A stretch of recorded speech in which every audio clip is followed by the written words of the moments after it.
ভারতের প্রধানমন্ত্রী নরেন্দ্র দামোদর দাস মোদি, এটাকে আপনি ঘোষণাও বলতে পারেন, ভাষণও বলতে পারেন, বক্তব্য বা নিজেদের মধ্যে কথোপকথনও বলতে পারেন। ভারতের দিল্লিতে যে জেনজিদের আন্দোলন ককরোচ জনতা পার্টির ব্যানারে হলো, সেটার শেষের দিকে ভারতের প্রধানমন্ত্রী নরেন্দ্র মোদি তিনি ইনস্টাগ্রাম, টুইটার, ফেসবুক, ইউটিউব মানে যতগুলো যোগাযোগ মাধ্যম আছে, সামাজিক যোগাযোগ মাধ্যম, সকল জায়গাতে তার ভিডিওতে ছয়লাভ। প্রথম যে ভিডিওটি তিনি দিয়েছিলেন সেটা তো বিশ্ব রেকর্ড করে ফেলাইছে, সে বিষয়ে বলবো না। সর্বশেষ তিনি যে বক্তব্যটি দিয়েছেন, প্রায় 2.5 মিনিটের বক্তব্য, সেইটা নিয়েও রীতিমতো চর্চা চলতেছে। তাদের দেশের যে ভাষা হিন্দি, সেই ভাষায় তিনি কথাগুলো বলেছেন। যদি সেগুলো বাংলাতে তর্জমা করেন, হিন্দি যারা বোঝেন তারা তো বুঝতে পেরেছেন, যারা বোঝেন না তারা যদি বাংলায় তার কথাগুলো শোনেন, সত্যিকারেই অসাধারণ কথা তিনি বলেছেন, প্রতিটা শব্দ। এবং এক বক্তব্যেই পুরো জেনজি আপন করে নিল। এখন আপনি বলতে পারেন জেনজি মোদিকে আপন করে নিল, না মোদি জেনজিকে আপন করে নিল। যাই হোক না কেন, আপন করে নিল, এটাই বাস্তবতা। বাংলাদেশের সাথে যদি তুলনা করেন, এরকম স্বপ্ন তখন দেখা হয়েছিল। ডক্টর ইউনূসকে তো মহান, মহৎ, বিশ্ব মোড়লদের সাথে ওঠা বসা, আন্তর্জাতিক খ্যাতিসম্পন্ন নোবেল লরিয়েট সুদখোর একজন মানুষ, তার উপর আস্থা রাখা হয়েছিল। তিনি মোটিভেশনাল স্পিকার, অনুপ্রেরণা দিয়ে থাকেন, তার দ্বারা সম্ভব ছিল। কিন্তু তিনি এটাকে জেনজির ভাষা, জেনজিদের সমাজে এইভাবেই কথোপকথন হয়, এটা তিনি প্রতিষ্ঠিত করে দিয়ে গেছেন এই বাংলাদেশে। সেটা নিয়ে বলবো না, তুলনা করতে গেলে অনেক আফসোস করতে হবে বাংলাদেশকে। কারণ ডক্টর ইউনূস কেন পারলেন না, মোদি কেন পারলেন, এই বিষয়টা নিয়ে কথা বললে আফসোস করতে হবে। মোদি তার 2.5 মিনিটের বক্তৃতায় তরুণদের শিক্ষা যেমন দিয়েছেন, ঠিক তেমনই খুবই সুকৌশলে বুকে টেনে নিয়েছেন। আমি তার বক্তব্যটি বাংলা ভাষায় আপনাদেরকে আমার মতো করে শোনাতে চাই।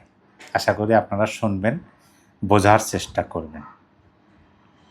তিনি হাই ফ্রেন্ডস এই দুইটা শব্দ দিয়ে শুরু করেছেন তার বক্তব্য।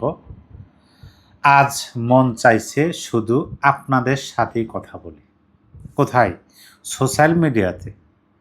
বিশ্বের একটা পরাশক্তিধর রাষ্ট্রের প্রধান, তিনি সোশ্যাল মিডিয়াতে হাই ফ্রেন্ডস, আজকে মন চাচ্ছে শুধু আপনাদের সাথেই কথা বলি। যন্তর মন্তরে যা কিছু হয়েছে তা দেশ ও পৃথিবী দেখেছে। কিছু দুষ্ট বাচ্চা অশালীন ও খারাপ গালিগালাজ করেছে, যে কোনো সভ্য সমাজে জন্য যা শোভনীয় নয়, তেমন সব শব্দ ব্যবহার করা হয়েছে। আমাকে, মানে মোদি বলতেছেন, আমাকে তো গালি দেওয়া হয়েছেই, আমার স্বর্গীয় মাকেও গালি দেওয়া হয়েছে। না জানি কতটা বিশ্রী ধরনের সব কথা ছিল।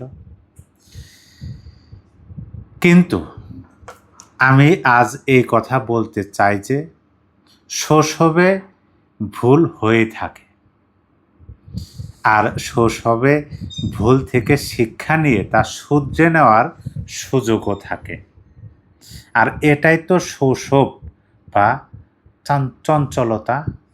দেখেন কথাগুলো, প্রতিটা শব্দর যে ব্যবহার, এদিকে একটু লক্ষ্য করেন। আর তাই সমাজের ভেতরে যে ক্ষোভ বা অসন্তোষ রয়েছে তা আমি ভালোভাবেই বুঝতে পারি। এটি একটি সাংস্কৃতিক ধাক্কা, ইংরেজিতে যেটাকে বলা হয় কালচারাল শক, যে আমাদের মেয়েরা এই ধরনের ভাষা কিভাবে বলতে পারে। এটা তো সভ্য সমাজের ভাষা হতে পারে না। আমাদের মেয়েরা এই ধরনের ভাষা কিভাবে বলতে পারে, এটা একটা সাংস্কৃতিক ধাক্কা মনে করতেছেন নরেন্দ্র মোদী। তারপরে তিনি বলতেছেন, কিন্তু এখন সময় এসেছে এই সন্তানদের বুকে টেনে নিয়ে সঠিক পথ দেখানোর। এরা পথভ্রষ্ট শিশু, এদের সঠিক পথ দেখানো আমাদের কাজ। রাষ্ট্রের প্রধানমন্ত্রী তিনি বলতেছেন এই পথভ্রষ্ট শিশুদের পথ দেখানোর কাজ আমাদের। এদের সাজা দেওয়া, আদালতে চক্কর কাটানো কিংবা সমাজে নির্যাতিত করা, এসব দিয়ে আমরা পরিস্থিতি বদলাতে পারবো না। বাস্তবতারও তিনি তুলে ধরছেন।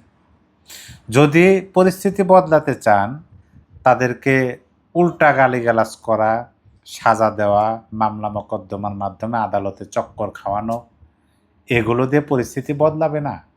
তারপরে তিনি বলতেছেন, আমি এদের ক্ষমা করতে চাই, সমাজ ও যেন আমার এই কথাটা গ্রহণ করে। আমি মানে নরেন্দ্র মোদী তিনি ক্ষমা করতে চান, সমাজও যেন এই কথাটা গ্রহণ করে, এটাও তিনি বলতেছেন। কারণ আমার মনে হয় এখানে যে উদাহরণটা তিনি দিয়েছেন, নিজেকে দিয়ে যদি উদাহরণ দেওয়া যায়, মানে এমন একটা বাস্তব উদাহরণ যা প্রতিটা মানুষের সাথে কোনো না কোনো সময় ঘটেছে বা ঘটে অথবা ঘটবে, এই ধরনের একটা উদাহরণ যদি দেওয়া যায়, মানুষের মস্তিষ্ক সেটা গ্রহণ করবে না। তিনি বলতেছেন যে কারণ আমার মনে হয় যে এই যে তিনি বললেন যে আমি এদের ক্ষমা করতে চাই, সমাজও যেন এটা গ্রহণ করে, এটা কারণ আছে। কারণ আমার অর্থাৎ মোদির মনে একটি ভাবনা কাজ করতেছে, কখনো কখনো দাঁতের নিচে আমাদের জিভ চেপে যায়। আমরা বলি না যে জিভাই কামড় লাগছে, দাঁতের নিচে জিভ চেপে যায়, রক্ত বের হয়, কিন্তু তাই বলে কি আমরা দাঁত ভেঙে ফেলি? প্রশ্ন করছেন। যে আমি যদি আমার ভাষায় বলি যে মাঝে মাঝে আমাদের তো নিজের দাঁত দিয়ে নিজের জিহ্বায় কামড় লাগে, আবার মাঝে মাঝে রক্ত বের হয়, তাই বলে কি আমরা দাঁত ভেঙে ফেলি? কারণ দাঁতও আমাদের, জিহ্বাও আমাদের, জিভও আমাদের, দাঁতও আমাদের। এই সন্তানেরাও আমাদের, এদের সঠিক পথ দেখানোই আমাদের কাজ। পথভ্রষ্টকে সঠিক পথ দেখানো কঠিন, কিন্তু কঠিন কাজই তো আমাদের করতে হবে। যারা পথভ্রষ্ট, পথ হারিয়ে ফেলেছেন, তাদেরকে পথ দেখানো কিন্তু খুবই কঠিন একটা কাজ, কিন্তু এই কঠিন কাজই তো আমাদের করতে হবে। রাষ্ট্রের প্রধানমন্ত্রী তিনি বলতেছেন যে এই কঠিন কাজই তো আমাদের করতে হবে, সেই দায়িত্ব তো নেওয়া হয়েছে। আর তাই আসুন, আমি এই সন্তানদের বলছি, এসো শিশুরা, এসো, আমরা দেশের জন্য একসাথে মিলে এগিয়ে চলি, নতুন কিছু শিখি, ভুলগুলো থেকেও শিক্ষা নেই এবং নিজেদের স্বপ্ন নিয়ে এগিয়ে চলি। দেশ অনেক দূর এগিয়ে যাচ্ছে, সামনে আরও এগিয়ে যাবে, আর আমাদের এগিয়ে যাওয়া ও যেন নিশ্চিত হয়, এটাই আমার স্বপ্ন। তিনি নিজের স্বপ্নের কথাটাও বললেন। আমি আপনাদের জন্যই বাঁচি, আপনাদের উজ্জ্বল ভবিষ্যতের জন্য নিজেকে উৎসর্গ করি। আসুন আমরা সবাই মিলে নিজের দেশকে এগিয়ে নিয়ে যাই। অনেক অনেক ধন্যবাদ বন্ধুরা। বাস এসো, ভুল থেকে শেখো আর এগিয়ে চলো। এই যে কথাটা তিনি তার নিজের ভেরিফাইড ওয়ালে শেয়ার করলেন, শেয়ার করার পরিপ্রেক্ষিতে আপনার কি মনে হয়? আপনি ভাবুন যে ব্যানারে একটা আন্দোলন হলো, সে আন্দোলনের পরিপ্রেক্ষিতে শিক্ষা মন্ত্রণালয়ের মতো গুরুত্বপূর্ণ মন্ত্রণালয়ের মন্ত্রী পদত্যাগ করলেন, আন্দোলনকারীরা সন্তুষ্ট হলেন। সেই আন্দোলনের মানে যে ব্যানারটা ব্যবহার করা হয়েছিল সিজিপি, সের প্রধান যখন এই কথাটা বলেন প্রধানমন্ত্রীকে উদ্দেশ্য করে, যে প্রধানমন্ত্রিত্ব ছেড়ে দিয়ে আপনি ইনফ্লুয়েন্সার হন, তার মানে সামাজিক যোগাযোগ মাধ্যমে তার একটি ভিডিও বার্তা একাধিক 2-3টি ভিডিও বার্তা যে সকল কিছুকে ছাপিয়ে গেছে। সেইটার প্রমাণ এই সিজিপির প্রধানের এই বক্তব্য। প্রিয় দর্শক, এ বিষয়ে আপনার কিছু বলার থাকলে কমেন্ট বক্সে লিখে জানিয়ে দিতে পারেন।